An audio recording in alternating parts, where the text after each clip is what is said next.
Alright, ngayong umaga makakasama po natin, sa mga mahilig magkape. Makinig po kayo, baka may mga katanungan rin kayo tungkol sa inyong kape. Kasama po natin ang Presidente at CEO ng Kaulayaw Coffee, Ms. AJ Cabarles. Magandang umaga po sa inyo. Magandang umaga. At kasama niya si Chef Ali Nino. Siya naman po ang Executive Chef ng Kaulayaw Coffee. Good morning. Well, unang-una, ano pong ibig sabihin ng kaulayaw? Well, kaulayaw is a deep Tagalog word which means a pleasant and intimate companion. So that's how we feel about our coffee, no? Wow. So yung kape ay yun ang iyong kaulayaw. Companion. Kaulayaw. Pleasant and Intimate companion. Alam mo, magandang ilagay yan sa mga quiz, ha? Oo nga eh. Filipino. Manalo ka ng libreng kape, di ba? Pleasant and intimate companion. Companion. Oo. Yes. Coffee buddy. Coffee Yes. mate. Ayan, di ba? So, yung mga brands rin yan. But, yun, di ba?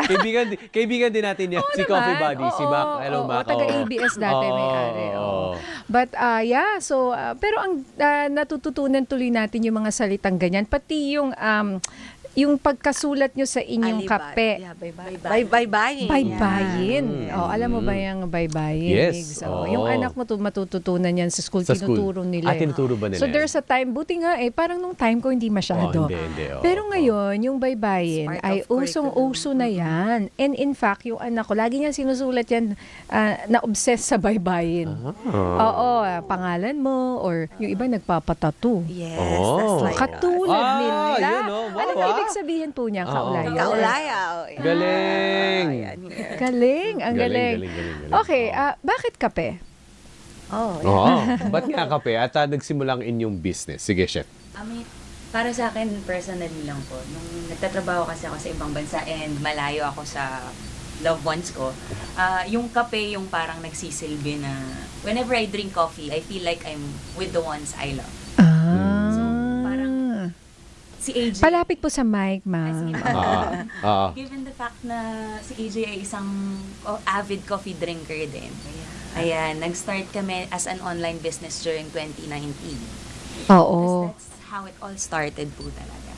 Online pala nagsimula? Online Yes, siya. yes. Nagbebenta kayo ng beans? Yeah, coffee beans, Oo. yes, in a pouch, yes, since 2019. That's how we started. Tapos ang naalala ko, nung pandemic at least, nung medyo nagkakaroon ng mga alfresco.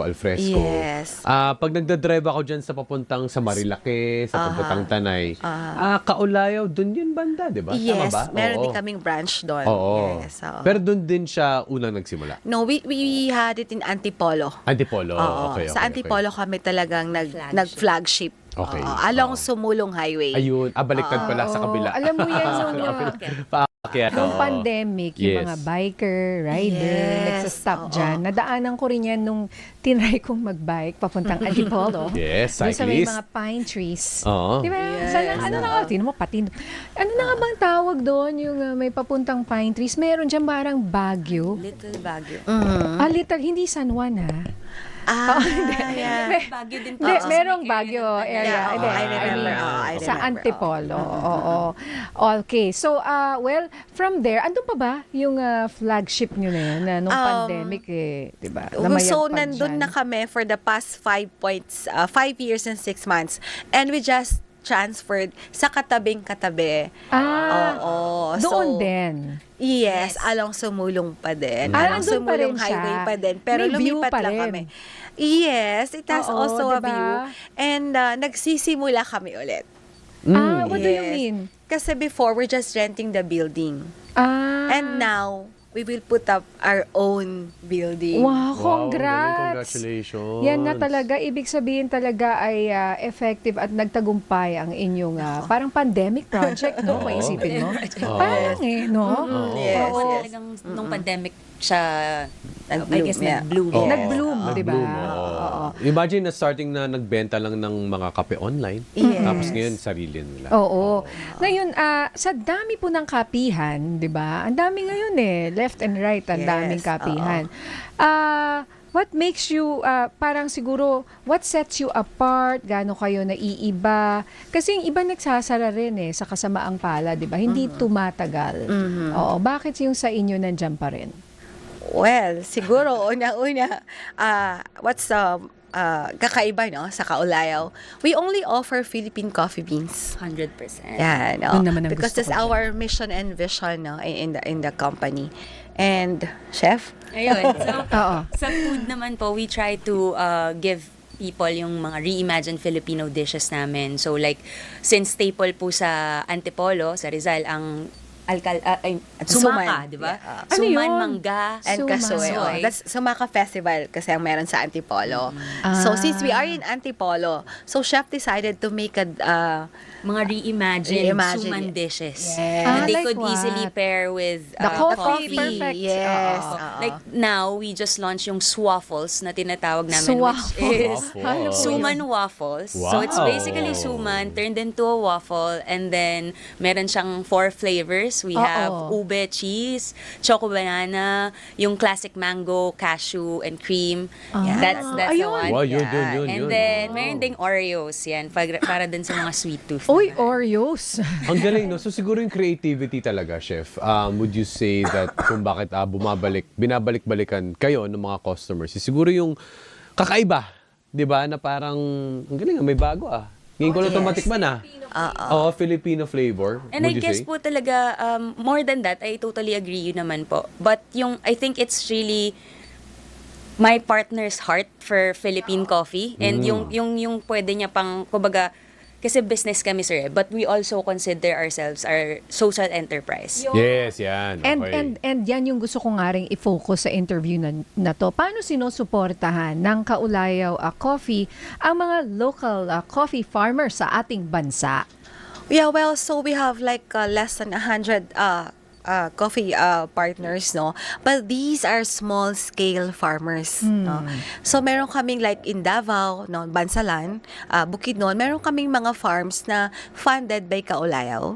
Oh, okay. So, and then we are really getting the beans directly from the farmers. Yes, oo. So, from time to time, bumibisita kami sa kanila and check them Pwede out. sumama.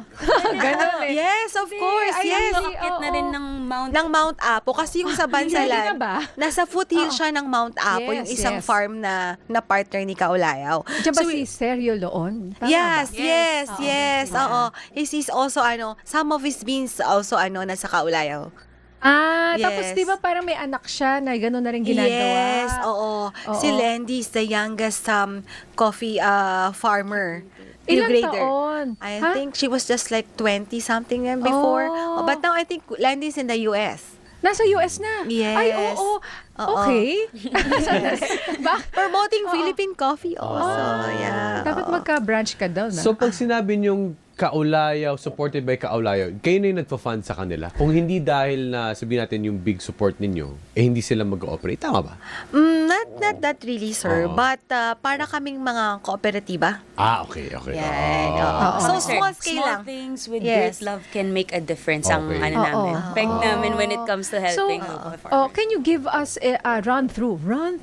Paano nyo ginagawa yun? Nagfa-fund kayo? And how do they earn? Yeah. From your, from your funding? Okay. So, what we're doing is that, let's say, 10 farmers in a group. Okay. Okay. So, each farmer has like 1 hectare. So, in 1 hectare, they need 60,000 pesos. More or less. Initial. Okay. So, it's a 600,000. So, that's the initial one. And then, pag nag-harvest, we will buy the beans. But medyo mababa na yung price. Kasi binigyan nyo sila ng... Yes. funding. Yes. But fair price enough, pa rin. fair price pa din. Oo. Kasi minsan po, may mga harvest sila na gusto din nilang i-compete. Yes. Ganyan. Oo. So, yung mga yan talaga na nag-grade, yun yung mga non-negotiable naman syempre ng ating mga farmers na ito talaga yung price nila for that. Ah, Yes. oo. Pero pwede rin silang mag-supply sa iba? Oh, Or- yes. Oh, okay. Yes. Kasi yun ang kailangan natin no? Na hindi sila nasa kaulayaw lang. We really need lot of support, no? From other coffee shop owners also. That's why we're Ayan, promoting oo. them. Oo. Kasi baka namamahalan yung coffee shop owners, kaya imported beans yung kanilang, di ba, may Vietnam, Indonesia. Yes. Minsan mas mura. May China ba? I think so, yes. Meron din na, at oo. lahat naman Meron na. Oo. But Philippine coffee is really pricey. Yes, Isa yun it's sa mga mas mahal concern talaga. namin, Oo. like sa kaulayaw, that we can't really like go down the price Oo. ng coffee. Bakit? Kasi, Bakit? Most of them po, traditional pa rin ang Yes, making, ang farming. harvesting, ang Oo. farming, yes. Oo. Oo. Manually picking, Manual picking pa yung rin. sorting, So may value the talaga drying. doon, no? Hindi mo siya Oo. pwedeng i-shortchange. Hindi Basically, puro it's machine. gourmet in Oo. culinary Oo, term. Oo. So, when it's gourmet, mas mahal pa rin po ang gourmet tuyo than the regular tuyo. So, Oo, oo. But paunti-unti, with the help also of the government, no, nagbibigay na rin ng mga equipment for them. So, unti-unti, medyo nakakatulong na din. Kaya lang kasi may mga farms na talagang malalayo. Sobrang malalayo also, talaga. they don't know kung paano Tsaka- sila makakalapit sa mga pwede nilang hingan ng yes, tulong. so, and maliliit yung farms eh. So, kung 1 hectare lang yung meron ka, ilan lang yung mapoproduce? That's why- matagal ba? Pag In 2 years, I think, In pwede 2 na. Yeah, years, pwede ka na oo. mag-start mag-harvest. 2 to 3 years yan. Maggawa nga tayo sa backyard. Hindi, pang atin lang. Hindi, supply and demand din yan eh. Kasi Yes, kulang oo. talaga ang Kulang ang demand. supply. Kaya kulang rin ang supply. Oo. Hindi sila na-encourage to really plant coffee, di ba? Baka iba na lang. Yes, Kasi before, mas, di ba? oo. Actually, Kasi, when we were starting po, sorry, yeah, it's okay siya. masingit ko lang. Si AJ was inspired by some of, parang friend of a friend niya po na farmers from Mountain Province. So she called me, sabi niya, hey, yung mga farmers dito, they wanted to shift na to other another crops, crops, like yeah. potatoes, ganyan, kasi mas mabilis yung turnover. But si AJ nga, being this driving force, no? Parang sabi niya, no, sige, help ko kayo, magbebenta ako ng kape. Yan pa rin yung itanim nyo. Tapos, isell natin siya sa market as much as we can. Ayun. So sana nga habang nag-uusap tayo dito yung mga business owners, 'di ba? Sana they can get in touch with you para Yes, of talagang course. bilhin nila yung kape ng nagaling sa farm ng Pilipinas. yes, we even invited these farmers. Dinala namin sila dito sa Manila last year, right? Yes. Oo. Ay, di ba, ano sana yung lalagyan mo ng Philippine coffee, yung ating lalagyan ng kape, nag-guest nasa sa atin, bahay. guild ba yun? Oo. Philippine Oo, Coffee Guild, Guild, yes. oo. Oo, yeah, oo. Di ba, nagkaroon ng parang event sa Sa- World Trade? Sa Ayala. Or Yeah, Ayala. Ayala, Oo. Makati, yes. Oo. Oo. Okay, well, good luck po sa inyo at reminder po sa mga Pilipino na tangkilikin ang sariling atin. Nakakatulong Yes. po sa ating bayan. Yes, yes. O yan, ako, mabuhay kayo at sana marami pang kaulayo. Invite them. Saan ba kami masarap? Isang tikim ko lang.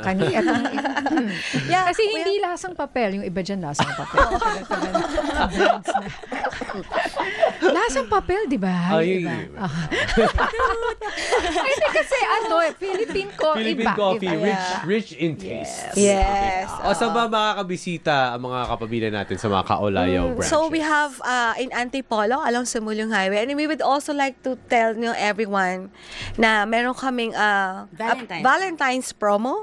Yeah, so it will be like 14% discount sa mga nagda-dine mag-isa this Valentine's Day.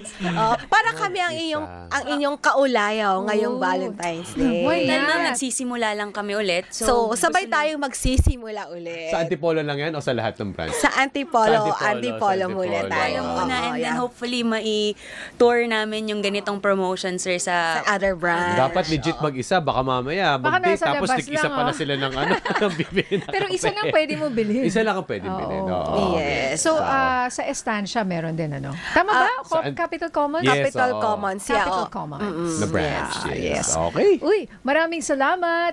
AJ Cabarles, ang presidente at CEO Kaulayo Coffee, and of course, Chef Ali Nino, ang ating executive chef. O, biruin nyo, may executive chef. Yes. Ang isang coffee place. Yes, diba? oo. Kaulayo Coffee, maraming salamat at salamat sa serbisyo ninyo sa ating mga magsasaka sa Pilipinas. Coffee farmers. Mabuhay po kayo. Thank you. Thank Thank you. you.